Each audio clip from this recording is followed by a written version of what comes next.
आदरायणं श्रोत्रभास्य कृतो वन्दे भगवन्तो पुनः पुनः। ईश्वरो गुरुरात्मेति मूर्तिभेदविभागिने व्योमवद्व्याप्तदेहाय दक्षिणामूर्तये नमः। सदाशिवसमारम्भां शङ्कराचार्यमध्यमाम् अस्मदाचार्यपर्यन्तां वन्दे गुरुपरम्पराम्।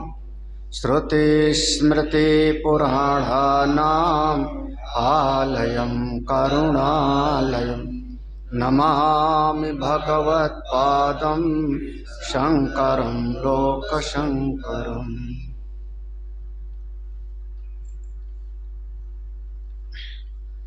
श्रुति दो प्रकार के निष्ठा का प्रतिपादन करती है। शाम का विषय भी और सवेरे का समय भी दोनों सत्संग मिल गया सिद्धांत के अनुसार। एक कर्मनिष्ठा और एक ज्ञान निष्ठा।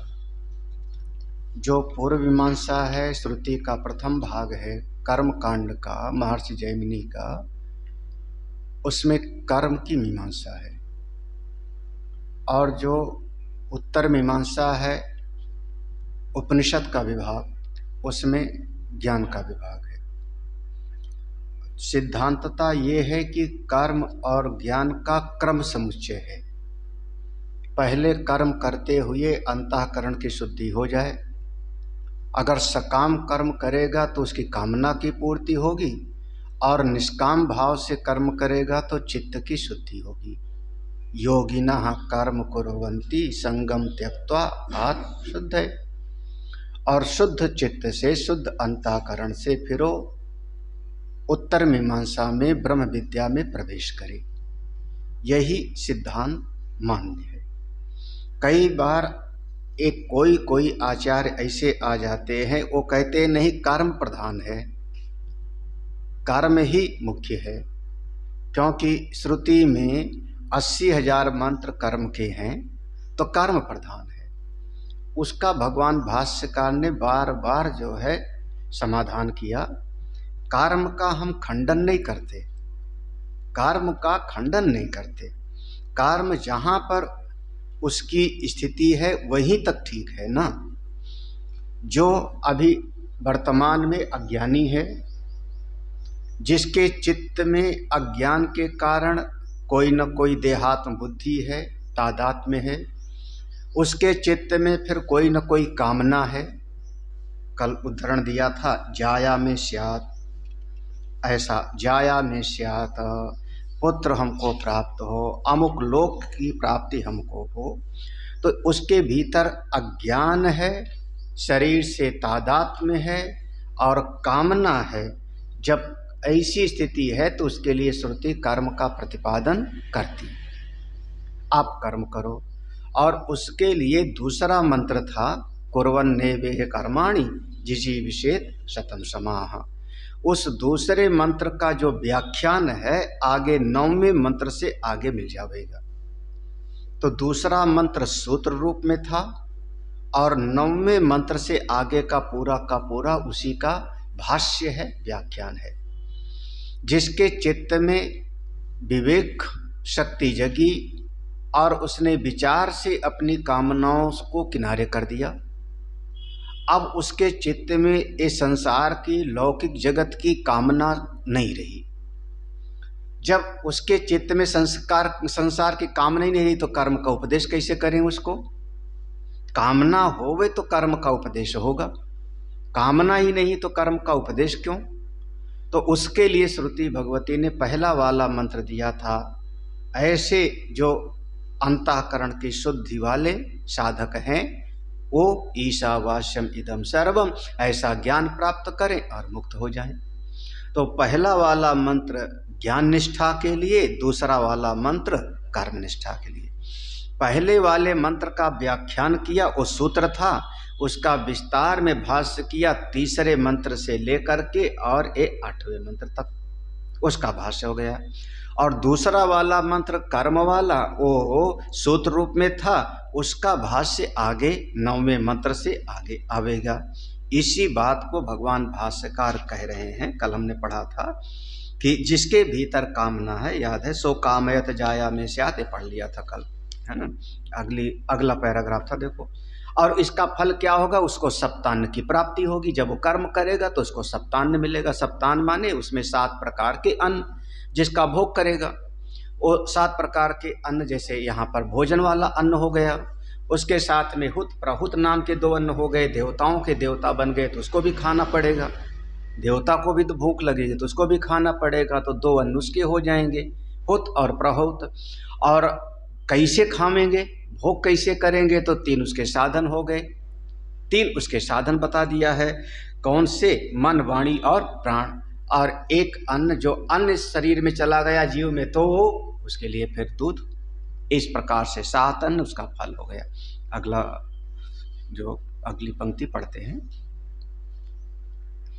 हाँ यहाँ तक हो गया था ना। हाँ, सप्तान सर्गा तेषु आत्मभावेन आत्मस्वरूप अवस्थानम, यहाँ तक हो गया था ना। जायादि ऐषणात्रय संन्यासेन च आत्मविदाम कर्म निष्ठा प्रातिकूल्येन आत्मस्वरूप निष्ठा ये दर्शिता किम प्रजया करिष्यामो येषां नो अयम आत्मा अयम लोकः इत्यादिना। करें जायादि ऐषणात्रय संन्यासेन च आत्मविदाम, जो कोई ऐसा विवेकी है, कोई बिरला, हजारों में से कोई एक इस मार्ग पर चलता है। ये इसको कहते हैं राजपथ नहीं है, ये नेशनल हाईवे नहीं है, ये पगडंडी है। कोई बिरला इस पर चलता है और उसने विचार करके देख लिया, और जब विचार करके देखा तो कहता है जाया आदि ऐषणात्रय संन्यासेन, तो 3 प्रकार की, पत्नी आदि से लेकर के 3 प्रकार की तृष्णाओं का उसने संन्यास कर दिया।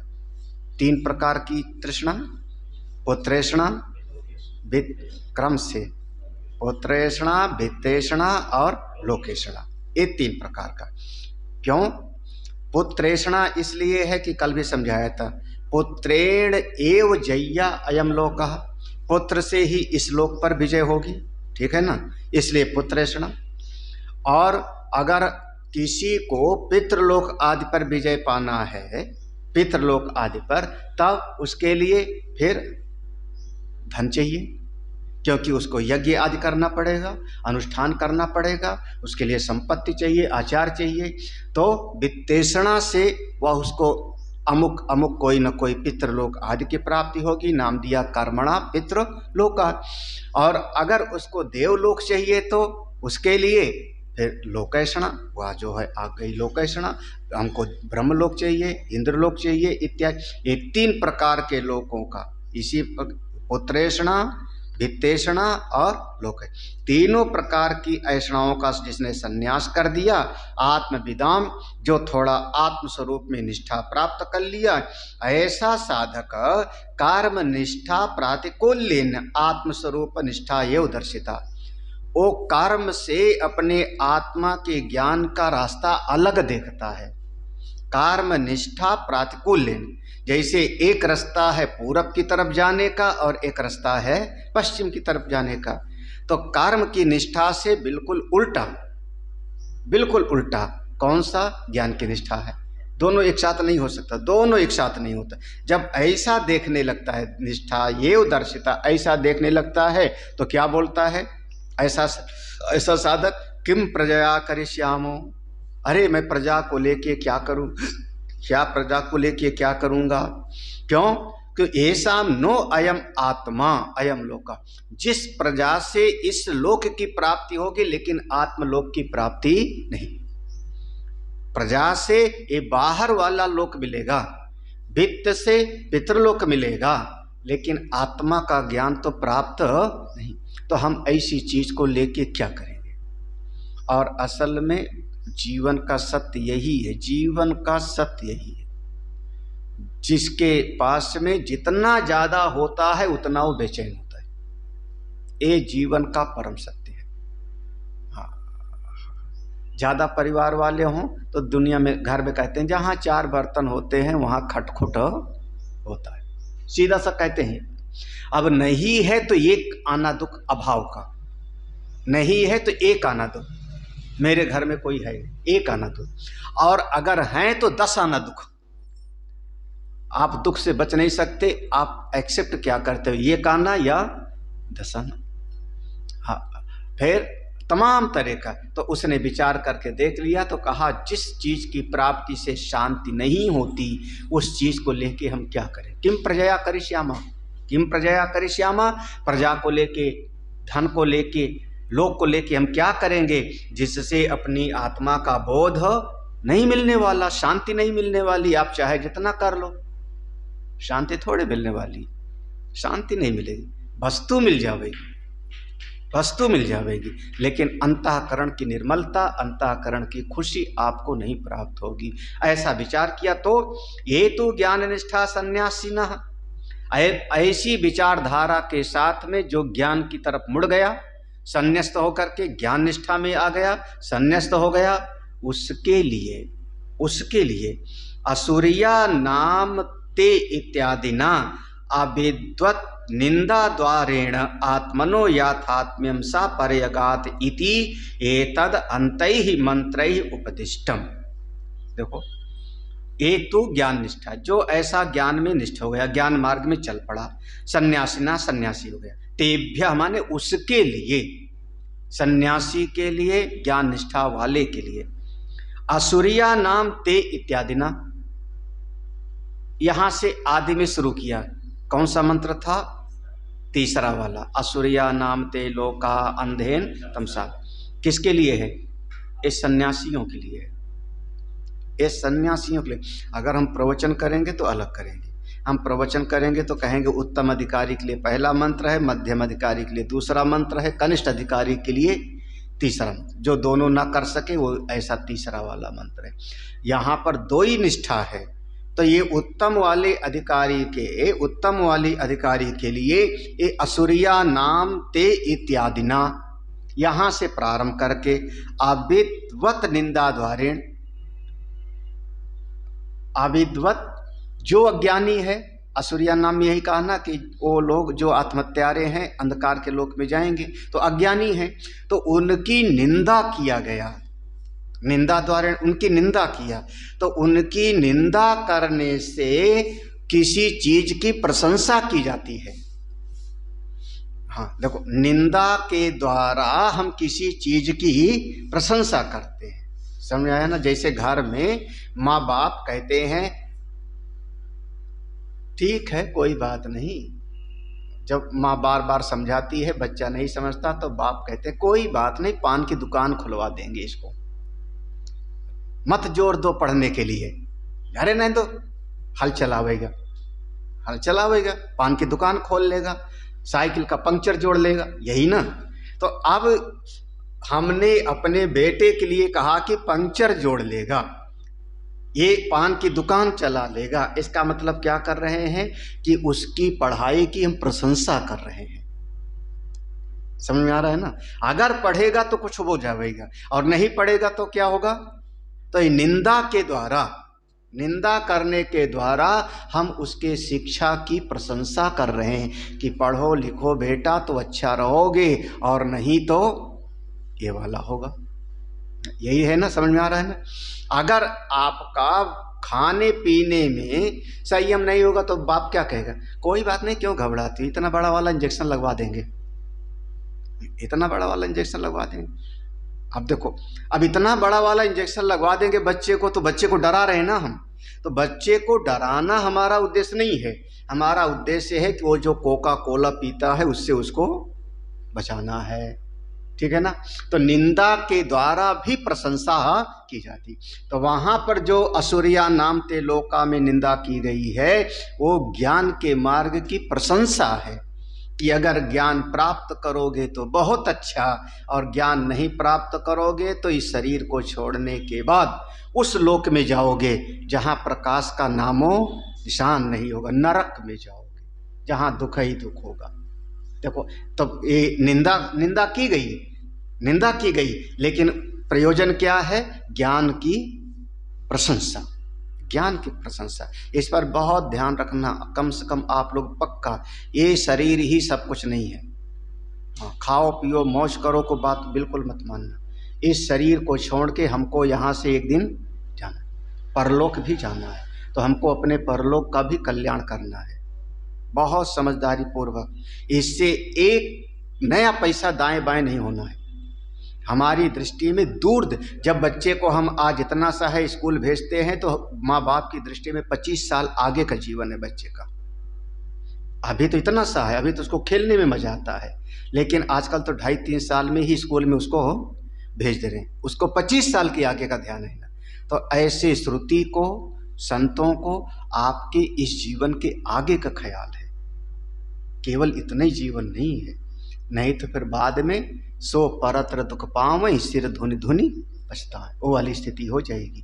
तो वहां जो निंदा किया गया कि मरने के बाद अंधकार के लोक में जाएगा, नरक में जाएगा, ज्ञान की प्रशंसा है। देखो अच्छा, फिर तो वो ज्ञान कैसा? आत्मनो याथात्म्यम सा पर्यगात इति एतद अंतैः मंत्र। आत्मा के याथात्म्य स्वरूप का निरूपण किया अंतिम मंत्र में, इति एतद अंतैः मंत्र, अंतिम मंत्र में। कौन सा? सा पर्यगा शुक्रमकायम व्रणम अस्नाबिरम शुद्धम अपापविद। हाँ, यहाँ मंत्र उपदिष्टम। तो ये असुरिया नाम लोका प्रारंभ में और सा पर्यगात मंत्र अंतिम में, इसके बीच में जितना उपदेश दिया गया है वो ज्ञान निष्ठा वाला, अज्ञानी की निंदा करते हुए, आत्मा के स्वरूप का प्रतिपादन करते हुए उस ज्ञान निष्ठा की बात बताई गई है इतने मंत्रों में। तीसरा, चौथा, पांचवा, छठा, सातवां, आठवां, 6 मंत्रों में। ठीक है, ये पहले वाले मंत्र का भाष्य था। अब देखो, ते ही अत्र अधिकृता न कामिना इति। वो ज्ञान निष्ठा वाले जो सन्यासी हैं, ते ही, वह लोग ही अत्र अधिकृता, इन मंत्रों के द्वारा साधना करने के अधिकारी हैं, ना कामिना, जिनके भीतर अज्ञान, कामना, कर्म बैठा हुआ है, उनके लिए ये वाले मंत्र नहीं थे। देखो और भी कह रहे हैं, देखो केवल हम ही नहीं कह रहे, और भी मंत्र लिखा है यजुर्वेद का, और भी उपनिषद है यजुर्वेद का ही। उस मंत्र में देखो क्या है, तथा च श्वेताश्वतराणाम मंत्रोपनिषदि अत्याश्रमिभ्या परमं पवित्रं प्रोवाच सम्यक ऋषि संघजुष्टाम इत्यादि विभज्य उक्ताम।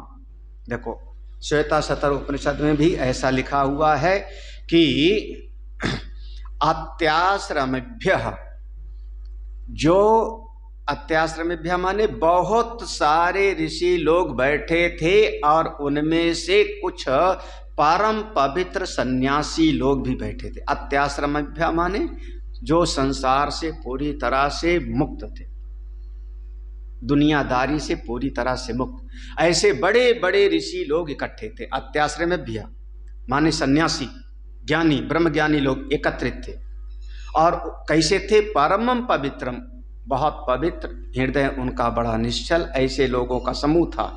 वहां पर जब बैठे थे तो वहां पर इस बात का सम्यक ऋषि संग जुष्टाम प्रोवाच, वहां समस्त ऋषियों के बीच में इसी बात का उपदेश किया गया। तो किस बात का? इस ज्ञान का, ब्रह्म विद्या का। किसको उपदेश दिया गया? अत्याश्रमी, यानी ब्रह्म विद्या का अधिकारी कौन हो गया? अत्याश्रमी सन्यासी, उसी को उपदेश दिया गया। इत्यादि विभज्य उक्ताम, ऐसा वहां पर विभाग करके उपदेश दिया गया है। इस प्रकार से वहां पर भी विभाग किया हुआ है।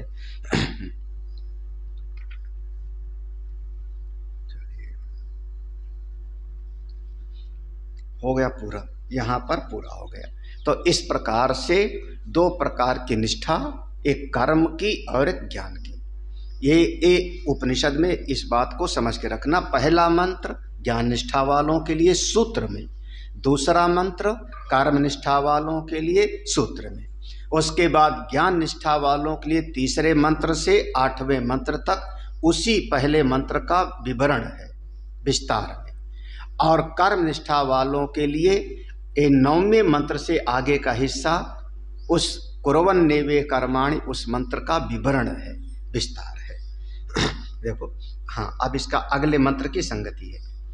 एतु कर्मिणः कर्मनिष्ठा कर्म कुर्वन्त एव जिजीविषावः तेभ्य इदमुच्यते। देखो एतु जो लोग भी कर्मिणा कर्म करने वाले हैं, कर्मनिष्ठा कर्म में ही उनकी निष्ठा है।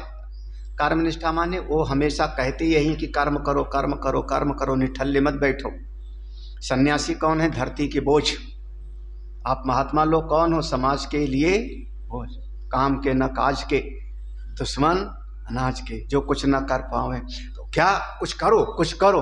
अरे कुछ नहीं तो गौशाला खुलवाओ, कुछ नहीं तो चलो कहीं ना कहीं बगीचा लगवाओ, कुछ नहीं न तो कुछ ना झड़ुए लगाओ, समाज की सेवा करो। उनको कहते हैं कर्म निष्ठा, जिनकी कर्म में निष्ठा है। फिर वो खुद कैसे कहते हैं? कर्म कुर्वन्त एव, स्वयं भी कर्म करते हुए ही। जो कर्मिणा है, कर्मयोगी हैं, कर्म में जिनकी निष्ठा है, कर्म करते हुए ही जो जीवित रहना चाहते हैं, उनके लिए अब अगली ऋचाएं आती हैं।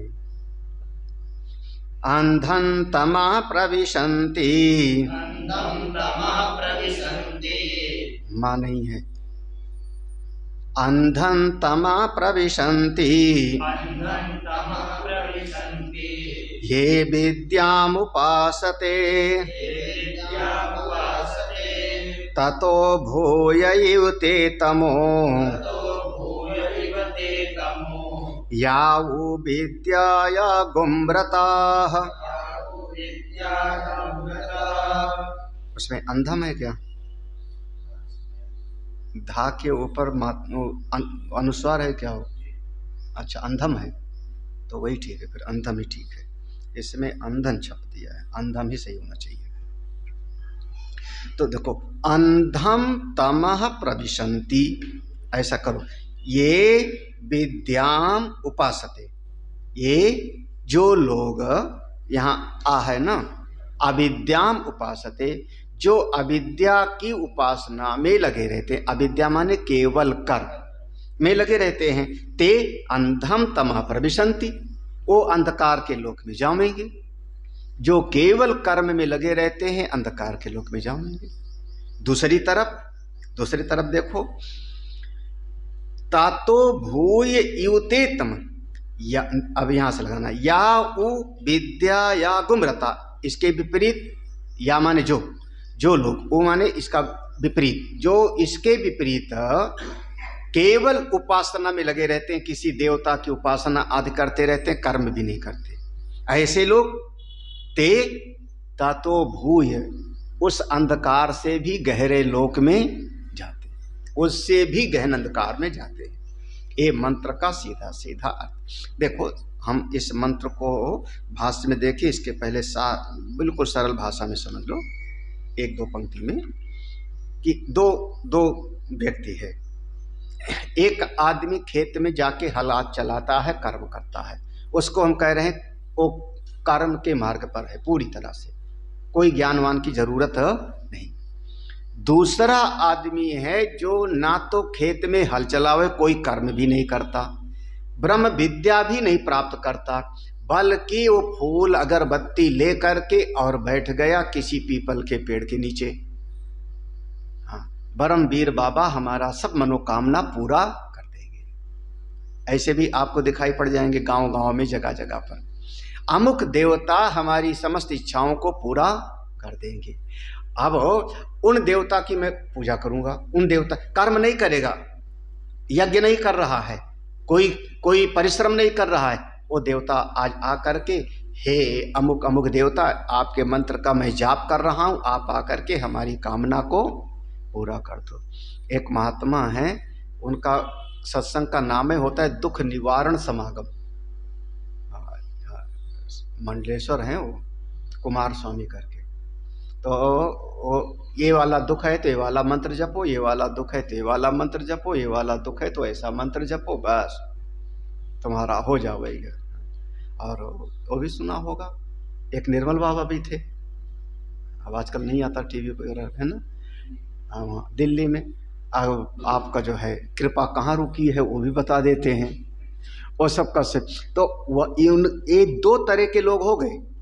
एक वो हो गए जो कर्मनिष्ठ हैं, वो कहते हैं बस दैव दैव आलसी पुकारा, कुछ नहीं, कर्म ही करना है, कर्म ही करना है, कर्म प्रधान विश्व करी राखा, जो जस करे तस फल सका। ऐसे लोग, क्योंकि अब वो ज्यादा ब्रह्म ज्ञान में गए नहीं तो वो अंधकार में जाएंगे, क्योंकि वो कर्म का फल पाएंगे और खत्म। कर्म करेगा तो कर्म का फल मिलेगा, कामना की पूर्ति हो गई, उसके बाद खाली हाथ ठन ठन पाल चले जाओ। बस यहां से गया तो आगे के लिए तो कुछ कमा के नहीं गया ना, वो यहां पर परिश्रम किया, यहां पर उसको कामना की पूर्ति हो गई, जब गया तो खाली। और जो केवल उपासना कर रहा था देवता का, तो वो तो यहां भी कोई फल नहीं मिला उसको ना, क्योंकि वो भगवान परमवीर बाबा को मना रहा था, अमुक देवता को मना रहा था कि देवता प्रसन्न हो जाओ, देवता प्रसन्न हो जाओ। वो देवता तो प्रसन्न हुए नहीं, तो यहाँ का समय भी उसका खाली गया, और यहाँ से आगे गया तो वहां भी उसको कुछ हाथ नहीं है। तो उसका तो ये लोक भी और परलोक दोनों बिगड़ गया। इस बात को श्रुति कह रही। ठीक है, समझ आया ना? नहीं समझ आया? समझना, कोशिश करना। इस बात को श्रुति ने कहा। कथम पुनः रे एवं अवगम्यते न तो सर्वेषाम इति। कथम पुनः एवं अवगम्यते, ये जो ऊपर की बात कही थी ना कि ये 9वें मंत्र से लेकर के आगे का जितना है वो कर्म कांड के लिए है, तो उसके लिए प्रश्न करें कथम, किस प्रकार से, पुनः एवं अवगम्यते, ये बात कैसे सिद्ध होगी, कैसे समझ में आ जाएगी कि आगे का जितना प्रसंग है वो सभी के लिए नहीं है, केवल कर्म कांडी के लिए है, कर्म निष्ठा वालों के लिए है। ये बात कैसे कही जाती है? तो कह रहे हैं देखो, वैसे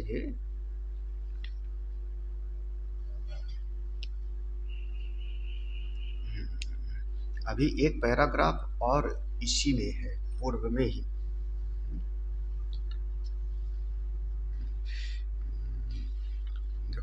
अच्छा, उच्यते ऐसा कहा जाता है, देखो उच्यते अकामिनः साध्य साधन भेद उपमर्देन यस्मिन् सर्वाणि भूतानि आत्मा एव अभूत विजानतः तत्र को मोहः का शोकः एकत्वम् अनुपश्यतः इति यत् आत्मा एकत्व विज्ञानम उक्तम तत् न केनचित् कर्मणा ज्ञान अंतरेण वा ही अमूढ़ा समुच्चिषति करें, बताया जाता है। सुनो, हम आगे क्यों कह रहे हैं कि आगे वाला जो प्रसंग है कर्मकांड के लिए, क्यों कह रहे हैं? अकामिना, जिसके मन में अब कोई कामना नहीं है। कामना क्यों नहीं रही? क्योंकि हर कामना की पूर्ति के लिए आप कोई साधन को अपनाओगे और उस साधन से कोई फल की प्राप्ति होगी। तो जो फल मिला वो साध्य, और जो साधन को अपनाया वो साधन। तो साध्य साधन भेद उपमर्दे, तो साध्य साधन का भेद उसने मिटा दिया। उपमर्दन माने मिटा दिया। अरे ऐसे समझ लो ना, अगर हमको गंगा जी स्नान करना है तो गंगा जी हो गई साध्य, और हम जो साइकिल से चले या रिक्शा से चले हो गया हमारा साधन, यही ना। तो ये हमारा जो है साध्य साधन हो गया। आप यहाँ से जा रहे हो तो अब आपको चलना पड़ेगा, तो कर्म वाला हो गया। और मान लो आपको समझ में आ गया कि आपके भीतर ही ज्ञान की गंगा है, आप बैठे हो ध्यान में, आपके भीतर ही ज्ञान की गंगा है, और अपने भीतर ही यह जो जीव है उस जीव को अपने भीतर ज्ञान की गंगा में आप डुबकी लगाओ। तो अब बाहर का आपको रिक्शा पर बैठ के जाना पड़ेगा, हाँ, बाहर जाके डुबकी लगानी पड़ेगी। तो यहां क्या हो गया? साध्य साधन का जो भेद था मिट गया, क्योंकि मेरे भीतर ही गंगा और मेरे भीतर ही डुबकी। क्या हो गया? हमने साध्य साधन का भेद मिटा दिया। ठीक है, नहीं क्लियर हो रहा है? थोड़ा कठिन है समझ ले। तो साध्य साधन का भेद समाप्त। अरे जैसे समझ लो, स्वर्ग लोक चाहिए तो आपको साधन करना पड़ेगा, कोई लोक चाहिए, कोई चीज चाहिए तो आपको कर्म करना पड़ेगा, यही ना। और आपको अपनी आत्मा का ज्ञान चाहिए, तो आत्मा तो स्वयं प्राप्त है, उसके लिए कौन सा कर्म करोगे? अप्राप्त के लिए कर्म करना पड़ता है, आत्मा तो स्वयं ही प्राप्त है। तो यहां साध्य साधन का भेद खत्म हो गया। तो साध्य अकामी है, कामना से रहित, साध्य साधन का भेद जिसने मिटा दिया, तो उसके लिए मंत्र दिया था, यस्मिन् सर्वाणि भूतानि, जिसने जिस समय में, जिस काल में उसने सब में अपनी आत्मा को जान लिया, उसके जीवन में शोक नहीं और मोह नहीं।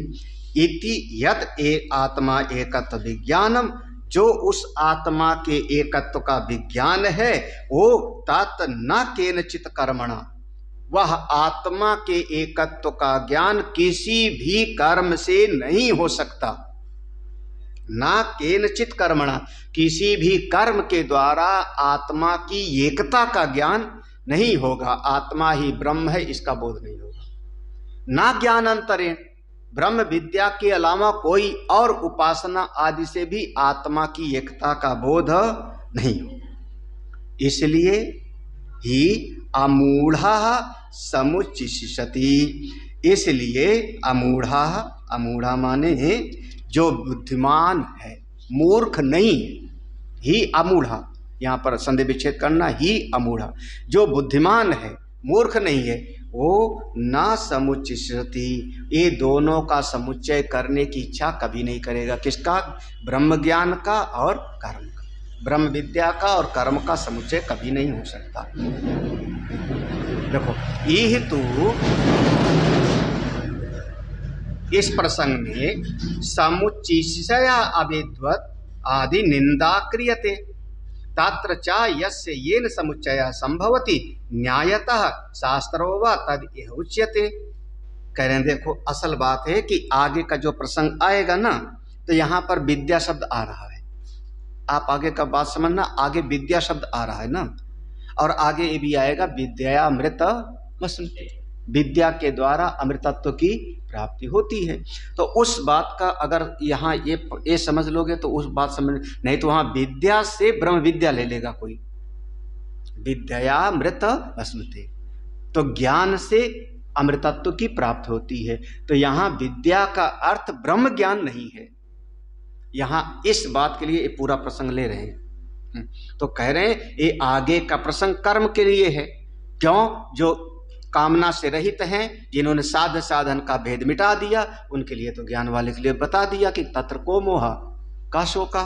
तो फिर वो ज्ञान और कर्म का समुच्चय करने की इच्छा नहीं करेगा, साथ साथ नहीं हो सकता। आगे देखो, ये तो इस प्रसंग में आगे समुच्चिषया, समुच्चय की इच्छा से, समुच्चय माने साथ साथ, समुच्चय की इच्छा से अविद्वत् आदि निंदा क्रियते, अज्ञानी की निंदा की जाएगी। यहां पर समुच्चय करना है, इसलिए आगे निंदा की जाएगी। कैसे? जो केवल एक कर्म के मार्ग पे जाएगा वो कहां जाएगा? अंधकार में। जो केवल उपासना करेगा वो उससे भी गहरे अंधकार। ये निंदा हो गई ना, अविद्वत् की निंदा हो गई। और साथ में एक बात समझो, सरल बात है, तत्र च यस्य येन समुच्चय संभवतः।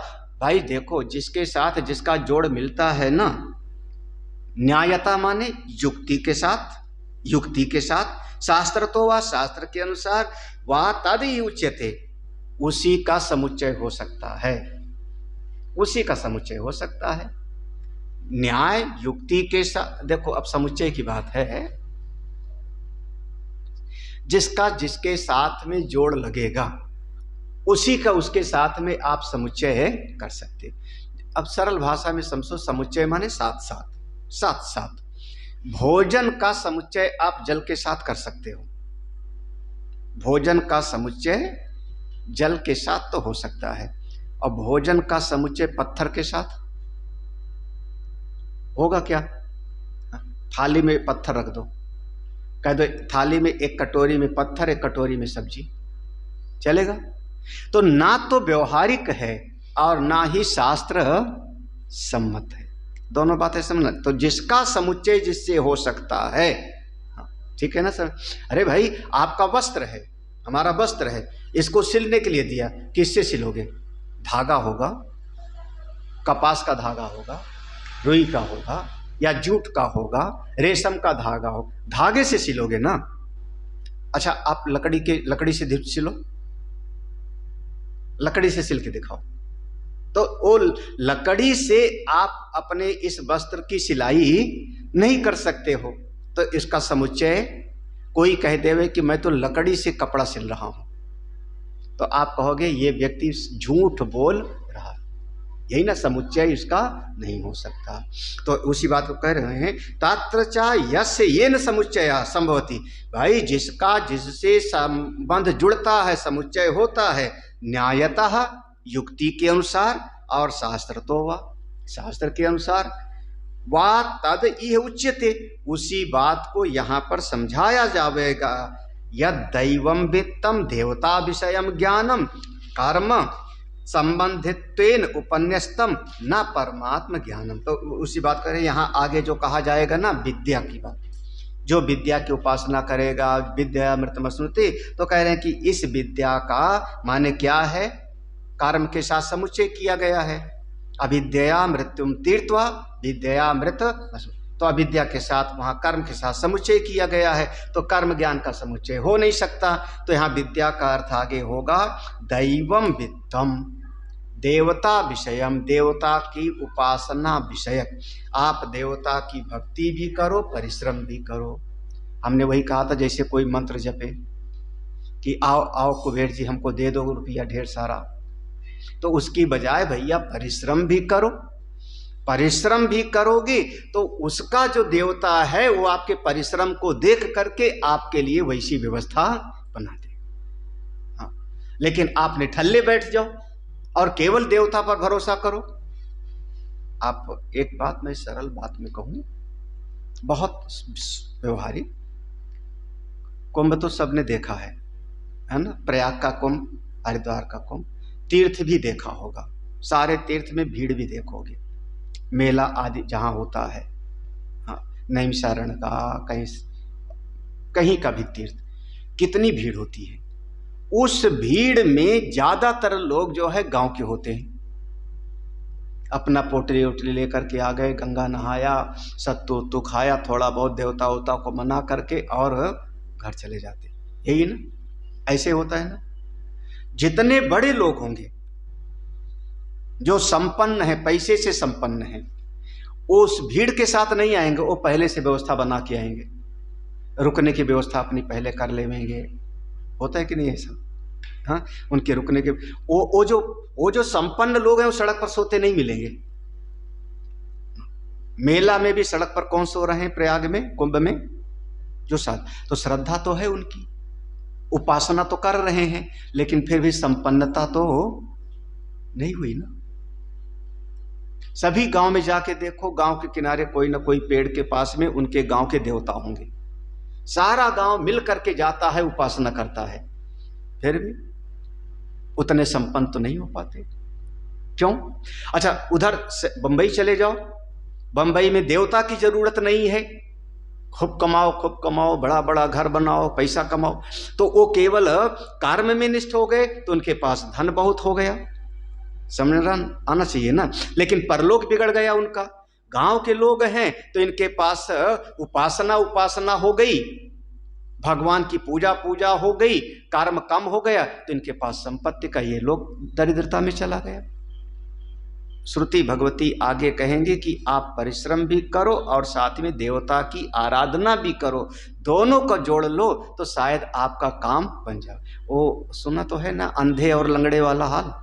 एक अंधा था, एक लंगड़ा था, दोनों ने आपस में मिल गए, है ना। जो लंगड़ा था अंधे के कंधे पर बैठ गए, उस तरीके से। तो समुच्चय किसका होगा? कर्म और उपासना का। देवता विषयम ज्ञानम, देवता विषयक ज्ञान की उपासना का समुच्चय हो सकता है। उसी का यहाँ पर संबंधितेन उपन्यास्तम, उसी का यहाँ पर उपन्यास माने यहाँ पर विस्तार किया गया है। न परमात्म ज्ञानम, परमात्मा ब्रह्म विद्या का यहाँ आगे प्रसंग नहीं। ये बार बार पक्का कर रहे हैं भगवान भास्कर कि भैया देखो, जिसका जिससे जोड़ी जमती है वह इसी से जमेगी ना। अच्छा, एक बकरी को और एक ऊंट को जोत तो और साथ में हल चलाओ। हाँ? बकरी और ऊंट को चलेगा? तो उसका समुच्चय नहीं हो सकता ना। वो बकरी है, ऊंट है, दो बैल की जोड़ी हो सकती है। हाँ, दो भैंसा जोड़ दो चलेगा। हाँ, बैल और भैंसे का चल सकता है। हाँ, दो ऊंट का जोड़ सकते हो, लेकिन बकरी और ऊंट का समुच्चय नहीं होगा। तो नहीं होगा, तो जिसका नहीं होता तो फिर उसको इसको कहते हैं न्यायता, युक्ति के अनुसार। और शास्त्र ने भी मना किया। तो कर्म और ब्रह्म ज्ञान का साथ साथ मिलान संभव नहीं। तो यहां जो विद्या शब्द आएगा, उस विद्या का अर्थ हुआ देवता विषयक ज्ञान, देवता आदि की उपासना वाला ज्ञान। देखो इसी बात को बृहदारण्यक ने कहा ना, विद्या देवलोका इति पृथक फल श्रवणात्। भाई यहां पर आगे विद्या शब्द आ रहा है ना, विद्या शब्द आएगा तो विद्या का मतलब क्या हो गया? विद्या के द्वारा उसको फल क्या मिलेगा? देवलोक की प्राप्ति। और ब्रह्म ज्ञान से क्या मिलेगा? कोई शोक और मोह की निवृत्ति हो गई उसके जीवन में, उसका ना कहीं पर जाना और ना कहीं पर आना। तो ब्रह्म विद्या से ना तस्य प्राणा उत्क्रामंति, उसके प्राणों का उत्क्रमण नहीं होता, उसका आना जाना समाप्त हो जाता है, मोक्ष हो जाता है। और यहां विद्या शब्द आया, विद्या से उसको देवलोक मिलेगा, तो देवलोक में तो जाना पड़ेगा उसको विद्या से। तो जाने के लिए तो ब्रह्म ज्ञान है नहीं, ब्रह्म ज्ञान तो मुक्त करता है। तो यहां पर विद्या का अर्थ कौन सा हो गया? देवता की उपासना वाला ज्ञान। कितना आसान सा है समझने के लिए, बहुत सरल सा है। अब आगे फिर देखो, तायो ज्ञान कर्मणोह इह एक एक अनुष्ठान निंदा समुच्चिशीषया न निंदा परयो एक एकस्य पृथक फल श्रवणात् विद्या तद आरोहन्ति विद्या देवलोका न तत्र दक्षिणायन्ति कर्मणा पितृलोकः इति न हि शास्त्र विहितम किंचित अकर्तव्यताम यात्। आगे की अब देखो, एक बड़े प्यार से कह रहे, तयो दो चीजें हैं, तयो माने दो चीजें। कौन कौन सा? ज्ञान कर्मणो, ज्ञान और कर्म, ज्ञान और कर्म में एक एक अनुष्ठान निंदा, एक के कर्म करने की निंदा कर दिया, फिर यहां पर विद्या की निंदा कर दिया। अभी मंत्र में पढ़ा था ना, जो अविद्या में लगा रहेगा वो अंधकार में जाएगा, जो केवल विद्या में रहेगा वो उससे भी गहरे अंधकार में जाएगा। तो एक एक की निंदा कर दिया, तो एक एक की निंदा कर दिया, तो इसका मतलब है कि वहां श्रुति निंदा नहीं कर रही, समुच्चिशीषया, समुच्चय की इच्छा से श्रुति निंदा कर रही है। अरे एक एक करके जाओगे तो पीटे जाओगे, इसलिए मिल के जाओ। आजकल की बड़ी चर्चा हो रही है ना, हाँ, एक एक जाओगे तो मार खाओगे, मिल के जाओ। तो एक एक की जो निंदा की गई, तो निंदा का अर्थ नहीं है यहाँ पर। यहाँ पर अर्थ क्या है? समुच्चिशीषया, एक ज्ञान और कर्म। यहाँ ज्ञान का मतलब हुआ उपासना, देवता विषय, वो दोनों को मिला के चलो। ना निंदा पराये। अरे भैया, श्रुति निंदा थोड़े करेगी किसी को। क्यों? क्योंकि एक एक का भी कोई ना कोई फल तो सुना है ना। एक एकस्य पृथक फल श्रवणात्, कर्म का भी कोई फल मिलता है और विद्या का भी कोई ना कोई फल तो मिलता है। तो हमारा जो श्रुति निंदा कर रही है, तो श्रुति का निंदा करना प्रयोजन नहीं है। श्रुति निंदा थोड़े कर रही है, श्रुति तो चाह रही कि आप दोनों को अपने जीवन में ले आओ। अब आपको एक सरल भाषा में कहूँ, जैसे कुछ बच्चे हमारे गृहस्थ परिवार में कुछ बच्चे होते हैं, तो कुछ बच्चे तो ऐसे हो जाते हैं जो इतना ज्यादा पढ़ने में लग जाते हैं कि घर का कोई एक काम नहीं करते। सब्जी लाने के लिए माँ कहे, नखरा दिखावेगा, वो काहे के लिए? पढ़ना पढ़ना पढ़ना पढ़ना पढ़ना, कमरे में पड़ा रहेगा। एक बच्चा ऐसा हो जाता है जो खेलना खेलना, बाहर दोस्तों के साथ घूमना, जो काम बताओ, बिजली का बिल भरावेगा, गैस ले आवेगा, पढ़ने में मन नहीं लगता। दो बच्चे हो गए, एक बाहर कर्म प्रधान हो गया, एक दूसरा पढ़ने वाला। तो दोनों में से माँ किससे खुश रहेगी? हाँ, अरे बोल जाओ। हाँ, आज कोई काम बताओ और ना सुने वो, हमको पढ़ना है मम्मी। तुम खुश हो जाओ अलग बात है, हम तो नहीं खुश होंगे। हाँ, हम तो नहीं खुश होंगे। कोई काम बताया, जरूरी काम है। अरे वो कोई रिश्तेदार है, उसके यहाँ कोई अस्पताल में भर्ती हो गया, बेटा जरा जा करके देख तो आओ।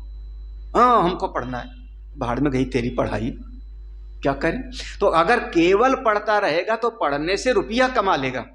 देखो हमें नहीं करें कि उसको फल नहीं मिलेगा, पढ़ने से नौकरी मिल जाएगी, रुपया कमा लेगा, लेकिन माँ बाप के काम का नहीं होगा। आप बीमार हो जाओगे तो पानी पिलाने के लिए आपके पास नहीं होगा, वो कनाडा ऑस्ट्रेलिया बैठा होगा। हाँ, वहां 4 करोड़ का पैकेज पाएगा, ठन ठन पाल रहो अपने कमरे में। असलियत है, असलियत है ना। अच्छा, तो एक एक की निंदा हो गई ना, केवल एक। तो हम क्या चाहेंगे, माँ बाप क्या चाहेंगे, बेटा पढ़ो भी लेकिन थोड़ा बहुत घर का काम भी देखो। देखो ये व्यवहारिक है, दुनियादारी की बात। पढ़ो भी और थोड़ा बहुत परिवार का थोड़ा बहुत हाथ भी बटा लो ना। अब आप लोग ना किए हो अलग बात है, हमने सब किया है। झाड़ू लगाया है, बर्तन मांजे हैं, हमने आटा पीसा है, चक्की में आटा पीसा है। हाँ, मंदिर में पूजा भी किया है, मंदिर में पूजा, आटा पीसा है। जो काम शायद तुम लोग नहीं कर सकते हो वो काम हमने किया है। हाँ, हम लोग जो है हाँ, हम बेना बना लेते हैं, बेना बना लेते थे। बेना कौन समझा, बस्ती वाले? हाँ हाँ, हाथ से झलने वाला, वो हम बना लेते थे। हम चारपाई बुन लेते थे, वो खटिया जिसको बोलते हैं, हमसे बनवा लो। पलंग को ना इतना बढ़िया बन, अब तो थोड़ा भूल उल गए होंगे। हाँ, तो 4 8 12 ऐसे, 4 8 12 दबाया, 4 8 12 उठाया, यूं यूं यूं। अब क्या समझते हो, करके दिखाओ। हम सब कर लेते थे। और पढ़ने में तो आप कह लो कि अंगूठा छाप रहे होंगे। तो हम उससे प्रसन्न होंगे जो पढ़े भी और साथ में भी थोड़ा मेरा सेवा भी करे, हम उससे प्रसन्न होंगे। हाँ, हाँ, समुच्चय हो गया ना, समुच्चय। केवल पढ़ाकू होगा, मेरे काम का नहीं रहेगा। मैं सीधा कह रहा हूँ, मेरे काम का नहीं रहेगा।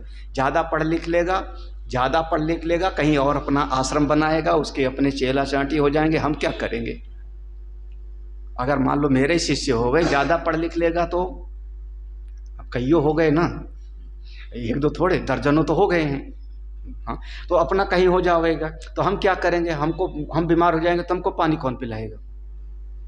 वो तो नहीं पिलावेगा पक्का, क्योंकि उसके अपने जो है तमाम जो है चेला ओला है। तो अब बिल्कुल नहीं पढ़ेगा तो फिर हमको नहीं अच्छा लगेगा कि फिर हमारा ज्ञान कैसे। तो हम तो यही चाहेंगे थोड़ा सेवा भी करो और थोड़ा, देखो इसका नाम हो गया, बिना व्यवहार के दृष्टांत दिए समझी में नहीं आता तुम लोग। अब स्पष्ट हो रहा है ना, बिल्कुल साफ साफ। तो ये जो देखो, अब दोनों का फल होता है, फल का मना नहीं किया गया है।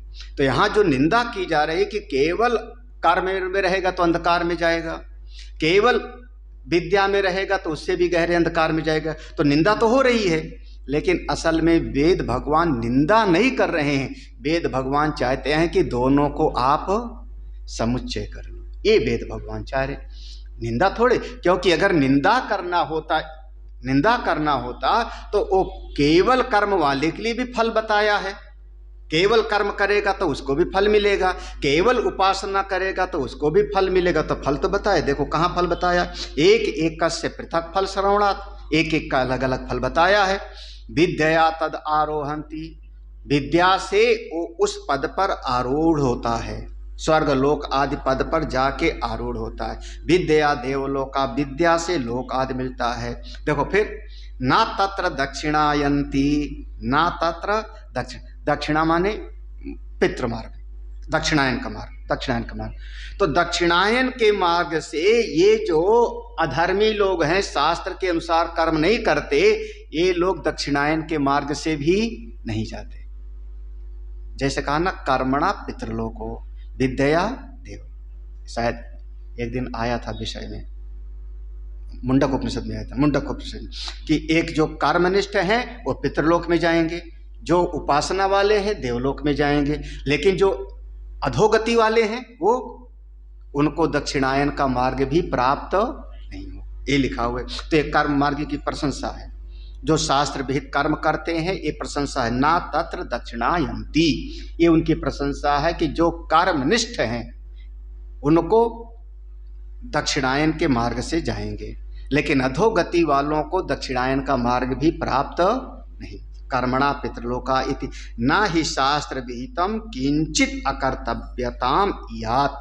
शास्त्र में जो बात आई है, शास्त्र में जो बात लिखी गई है, उसमें किसी भी बात को ऐसा नहीं कहा गया कि इसको मत करो। तो आपको जब तक अज्ञान है, मन में कामना है, हमको कर्म भी करना है और थोड़ी उपासना भी करना है। केवल कर्म करेगा वो भी बहुत अच्छा नहीं, केवल उपासना करेगा वो भी बहुत अच्छा नहीं, तो व्यवहार में दोनों का समुच्चय। ठीक है, आगे बढ़ूं।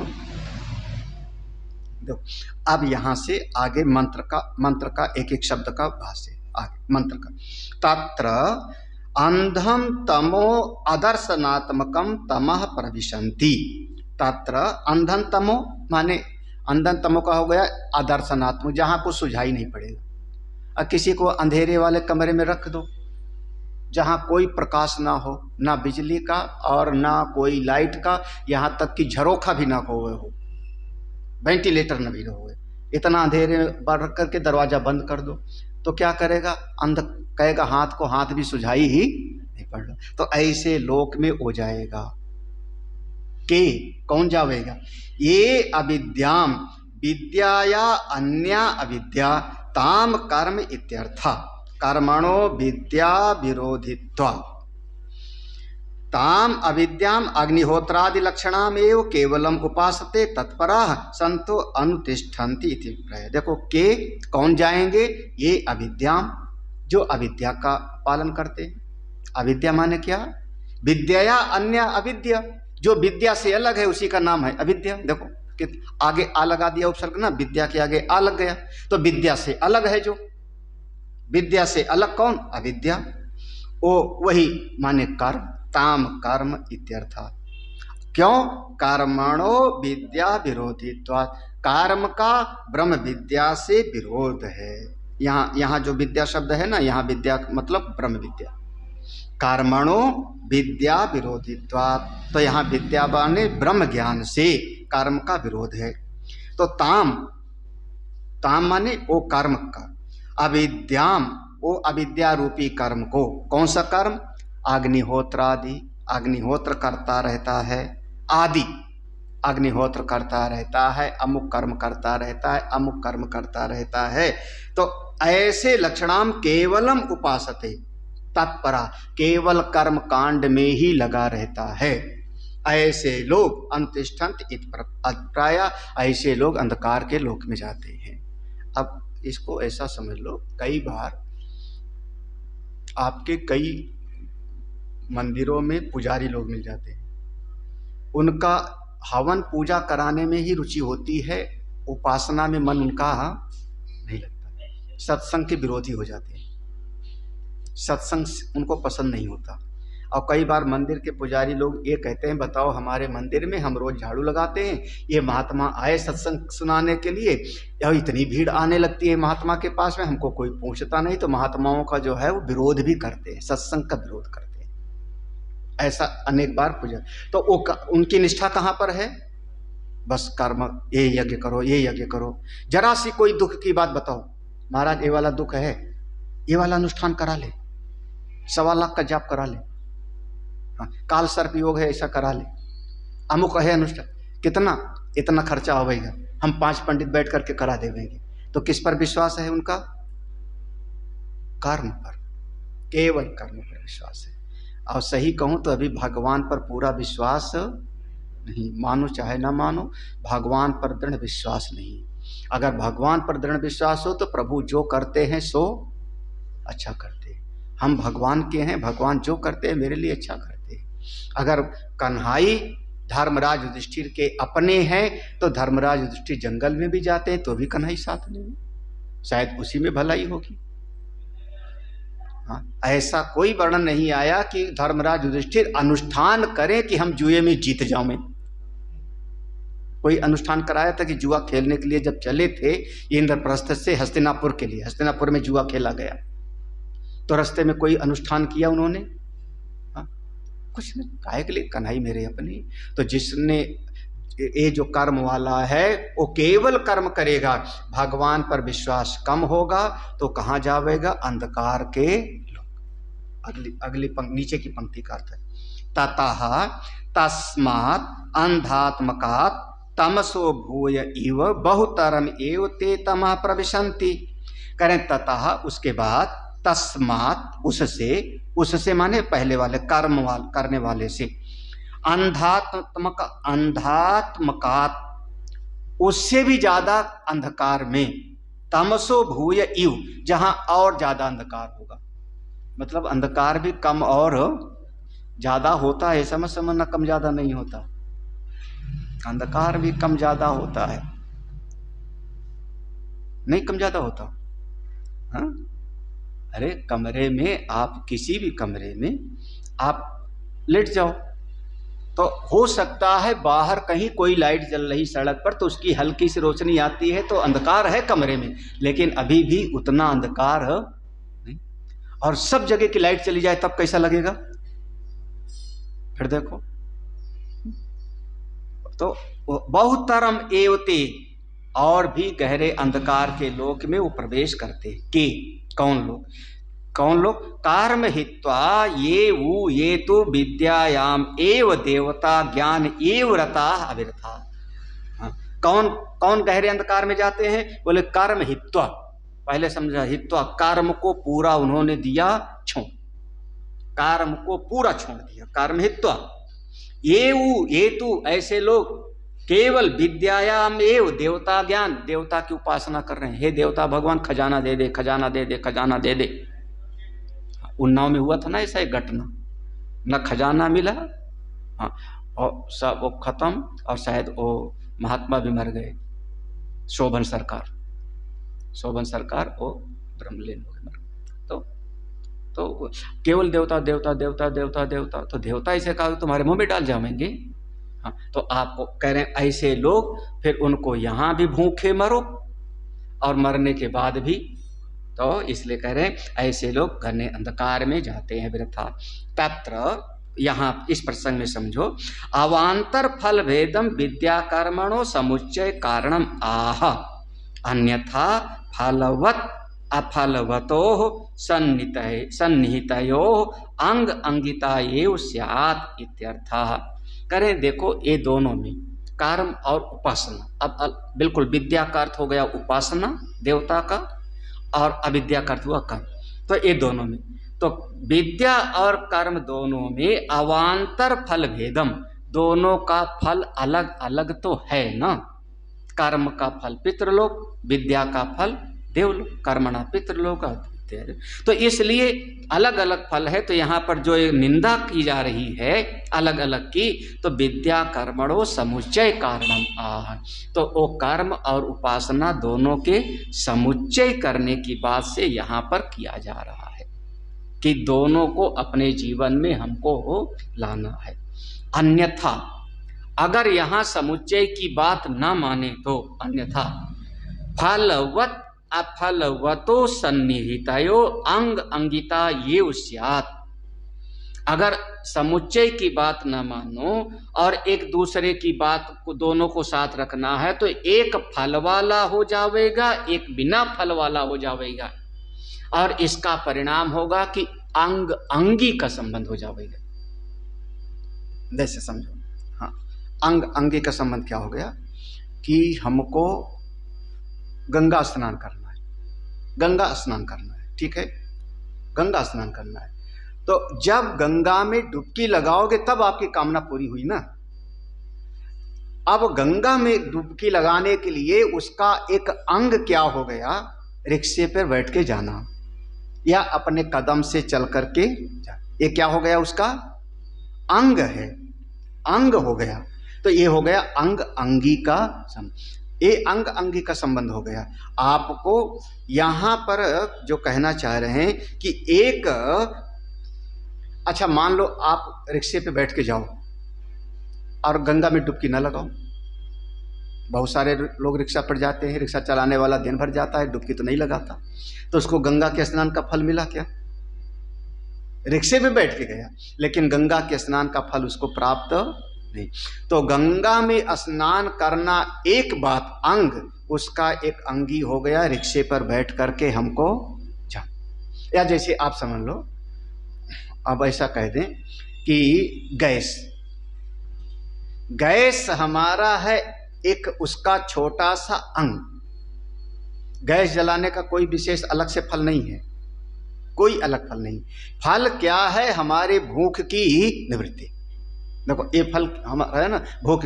तो हमको गैस जलाना उसका एक अंग है, प्रेशर कुकर उसका एक अंग है, समझ ना, उसका एक अंग है। अगर वो नहीं करोगे तो वो फल की प्राप्ति नहीं होगी, भोजन पकेगा नहीं, तो आपकी भूख की निवृत्ति नहीं होगी।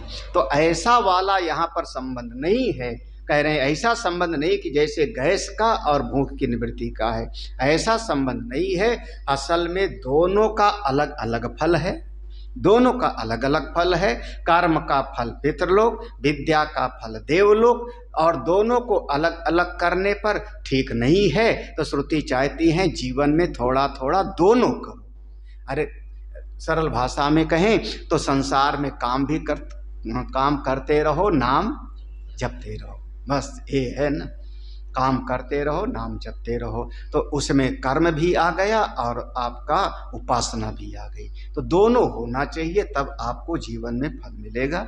इसी बात को अब आगे, अब कठिन वाला विषय हो गया, ये विषय कठिन था, अब आगे सरल विषय हो जाएगा। ओम पूर्णमदः पूर्णमिदं पूर्णात् पूर्णमुदच्यते पूर्णस्य पूर्णमादाय पूर्णमेवावशिष्यते।